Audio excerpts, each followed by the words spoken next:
ጨረሱ። መድብል ሞገስን አንተ አረመኔ ጨካኝ፣ እንዴት ነው ወንድሜ ላይ እንደዚህ አይነት ነገር ያደረግከው? ለምንስ ነው ለእኔ የዋሸኸኝ? እንዴት ነው ከማህሌት ጋር አብረህ አድረህ እንዴት ትዋሸኛለህ? ለዛ ነው ማለት ነው እቅዶች ሁሉ የሚከሽፉብኝ። እንዴት እያስመሰልክ እኔ ጋር አብረህ መቀጠል ቻልክ? እባክህ መድብል ተረጋጋ። ይህንን እኮ እኔና ብሩክ አውርተን ተስማምተን የጨረስነው ነገር ነው። አያያይ ምክንያቱም እስር ቤት በመጣ ሰዓት ያን ጊዜ ሰሞኑን ትንሽ ከሞገስ ጋር ተደባብረናል ብሎኝ ነበር። ለካስ እንደዚህ አድርገኸው ነው? አይ እንደዛማ ቢሆን እንዴት ብዬ ነው ለምሳሌ መታከሚያ የምረዳው? አይ እባክህ መድብል አትሳሳት ብሎ ሲለው እስከሚጠግብ ድረስ መድብል ሞገስ እንደበደበው። ሞገስ እጅጉ እንደሙፈላ እንዴት እንደዚህ ያደርገኛል?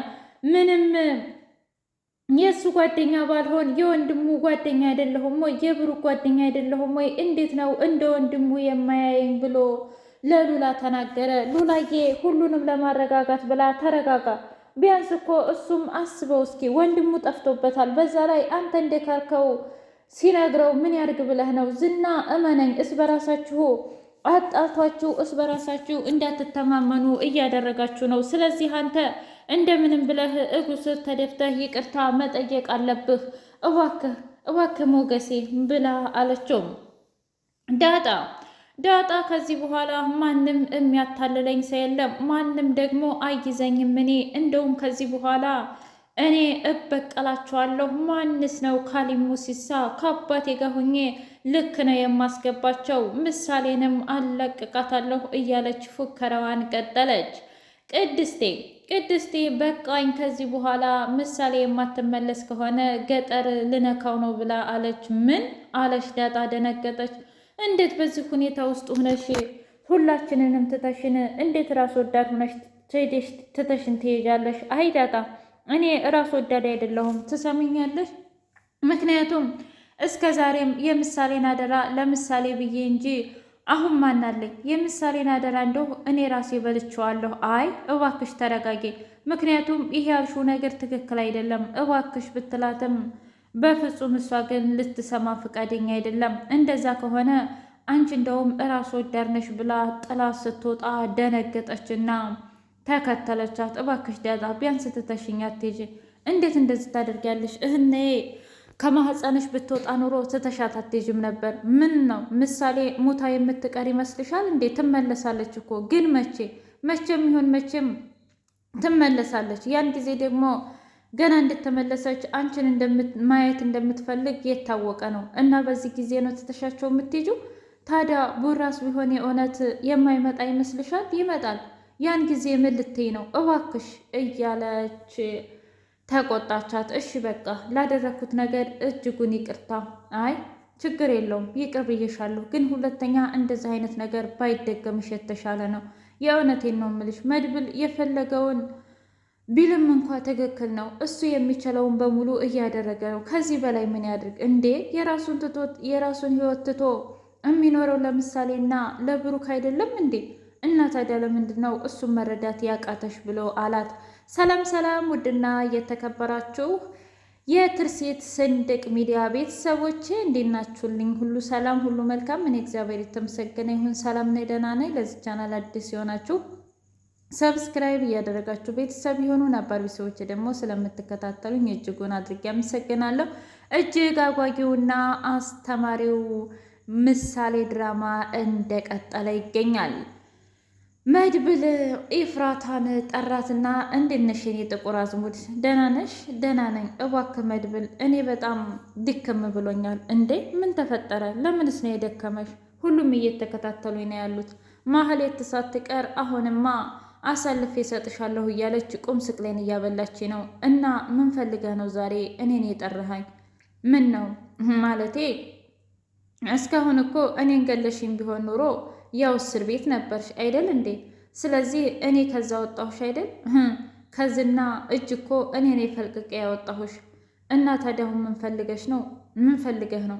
እርዳታሽ ያስፈልገኛል። ምን አምነኸኝ? አዎ መቼም ያንን መርዝ ከሰጠሽኝ በኋላ ሁለተኛ አትገልኝ። ያው ምንም ቢሆን እኔን የምትወጅኝ ይመስለኛል። አራት ሰሳት። እሺ ታዩ ወደድሽኝም ጠላሽኝም እኔ እሱ አሁን የሚያሳስበኝ ነገር የለም።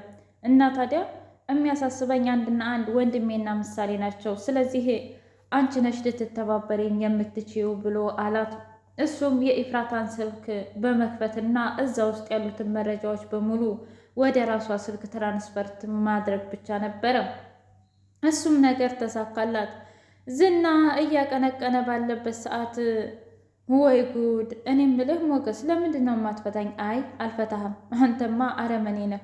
ትሰማኛለህ? እኔ እንደውም ደስ የሚለኝ አንተንና ሉላን በነፃነት ትቼ መሄድ ብቻ ነው። ምን ያው እኔም ቤት ሆና አልጠቀመችኝ። የእውነትህን ነው ዝና? አዎ የእውነቴን ነው። ከመታገቴ በላይ ያስጠላኝና የደበረኝ ነገር ቢኖር ታውቃለህ? በእናንተ እጅ መታገቴ። ኦ የእውነትህን ነው? ትክክል። ስለዚህ ልትለቀኝ ይገባል። አያይ እንደሱም አላደርግም። እንዴ ለምንድን? በቃ አላደርግም አልኩኝ አላደርግም እያለ ዝና መጣበት። አየህ ይቅርታ መድብል መጣበት። አየህ እሱ ከሃዲ ነው። ምን ማለት ነው? ሊፈታኝ ነበር ነው እምልህ። እባክህ ዝም በለው መድብል፣ እንዳታምነው። የፍቹን ወረቀት ፈርምልሃለሁ ሲለኝ ብቻ ለማላላት አንድ እጁን ለመፍታት ነው እንዴ? ጭንቅላቱን ያዘና እንዴት እንደዚህ ታደርጋለህ? ሞገስ ያመሃል? ፍቅር የያዘው ሰው እውነትም እውር ነው የሚባለው ለዚህ ነው እንዴ? ምን ተፈጠረ? ምንስ ያህል የእውነት እሱ የሚፈርምልህ ይመስልሃል እንዴ? ታውቃለህ፣ ልክ እንደለቀከው ጭንቅላትህን በፌሮ ብሎ ጥሎህ ነው የሚሄደው። ከዛ ምሳሌም ሆነች ብሩክንም ማገኘት አንችልም። እንዴት ይሄንን ማሰብ ያቅታል? በጣም ይቅርታ። አይ እሱ የሚያስበው ስለ ሉላና ሉላ ብቻ ነው። ሉላን ደግሞ አንድ ቀን የራሴ ነው የማደርጋት። አይ ሞገስ፣ በፍጹም አልፈርምልህም። ትሰማኛለህ? ከዛ በፊት ግን አንድ ነገር እነግርሃለሁ መድብል። ምንድን ነው? የቀድሞው ማለቴ የወንድምህ ሚስት የዝህ አብራው እንዳደረች አታውቅም ነበር? ምን? አዎ አብረው አድረው ነበር። እንግዲህ አልገባኝም። እንዴት ሆኖ? ያው ብሩክም ያውቅ ነበር። ለማንኛውም ግን ለትንሽ ጊዜም ቢሆን ተደባብረው ነበር። ስለዚህ አሁን በዙሪያ ያሉትን ሰዎች የማታምንበት ጊዜ ነው ብሎ አለው። መድብል ተናደደ። እንዴት እንደዚህ ታደርጋለህ? እንዴት ሲለው፣ እባክህ መድብል ተረጋጋ፣ እኔና ብሩክ ተማምነን ያደረግነው ነገር ነው ብሎ አለው። በሌላ በኩል ሉላዬ ደስታዋን ስትጠብቅ ሀዘን ገጠማት። እናም ወረቀቱ እንዳልተፈረመ ስታየው ይህ አውሬ እምቢ አለ አይደል? አዎ እምቢ ብሏል። ዛሬማ ብታይ ምሳሌን ራሱ አሳልፌ ሰጥቻት ነበር። እንዴት ሆኖ? እንዴት እንደዚህ ታደርጋለህ? ምን ላድርግ ብለሽ ነው? ወረቀቱን ፈርምልሃለሁ ሲለኝ የሚፈርምልኝ መስሎ ላላላ ዘቀቅ ስል ሞገስ መጣ። ከዛ ያለና ያልተፈጠረ ነገር እረ ጨማምሮ ሁሉ አወራው እና መድብል በጣም ከፍቶታል፣ በጣምም ደብሮታል። ከዚህ በኋላ የሚያምነኝ ራሱ አይመስለኝም። አይ እንደዛማ አትበል ሞገሴ፣ በቃ አንተና እኔ ከዚህ በኋላ ባልና ሚስት ነን። የእውነትሽን ነው? አዎ እንደፈለክ ልጅ እንወልዳለን፣ የራሳችን ህይወት እንኖራለን። ዝናን እንተወው ከሆነ ሆነ፣ ካልሆነ ደግሞ እስከ ገደለን ድረስ አብረን እንኖራለን ብላ አለችው። እሺ። ከዛ ጋደም ብሎ እያሰበ ባለበት ሰዓት እንዴ ምን እያሰብክ ነው? አላቅም፣ ብቻ ግን እውነት ለመናገር ይሄን ሰሞን በጣም ደብሮኛል። መድብልም ደግሞ እያመነኝ አይመስለኝም። እንዴ ለምን እንደዚህ ያልክ? አይ ሉላዬ፣ ከዛ ሁሉ በኋላ እኔንና መድብልን ሊያባቃና ሊያጫረስ እየፈለገ ነው ዝና። ግን ታዲያ እኮ መድብል አያምነውም አይደል? አላቅም፣ የሰው ልጅ እኮ ተቃራኒ ነው። ምናልባት ቢያምነውስ? እባክህ ዝም በለው። ምክንያቱም እሱም ለአንተም አንተም ለሱ ለሁለታችሁም መደጋገፍ አለባችሁ እና ሁለታችሁም ታስፈልጋላችሁ። ስለዚህ እመነኝ፣ ምንም ነገር አይፈጠርም። እንደዛ ከሆነ አምንሻለሁ። እሺ ይሁን፣ ችግር የለውም ብሎ አላት። ቅድስቴና ዳጣ ማህሌትን እየተከታተሉ ባሉበት ሰዓት ማህሌት ከኋላ መጣችና አይ እናንተ ግን ዝም የሆናችሁ ሰዎች የእውነት እኔን ይይዛሉ ብላችሁ ነው? እናንተ እኮ ጥንጢዛ የማትገሉ ሰዎች ናችሁ። ምን? አዎ እኔ ምልሽ አሁን ምን እንደፈለጋችሁ ልነግሪኝ ትችያለሽ? አንቺ ዳጣና ቅድስት። እኛማ ምሳሌን ነው። ምሳሌ ጋር እኮ የተገናኛችሁት በከባዱ ነው። ምን ማለት ነው? ምሳሌን ያገታት ሰውዬ በጣም አረመኔና ጨካኝ ነው ማለት ፈልጌ ነው። ውድ የትርሲት ስንድቅ ሚዲያ ቤተሰቦች የዛሬው ምሳሌ ይሄን ይመስል ነበር። በቀጣይ እስከምንገናኝ